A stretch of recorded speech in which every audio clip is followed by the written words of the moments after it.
Büyükşehir Belediye'mizin olanaklarını zorlayarak bizimle toplu sözleşme yapmayı kabul eden eş başkanlarımız, meclis üyelerimiz ve katkısı olan herkese teşekkür ediyor ve başarılar diliyoruz.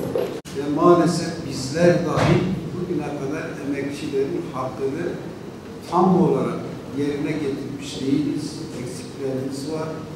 Bir zaman içinde bunları tamamlamaya yönelik bir çalışmanın içinde olacağız.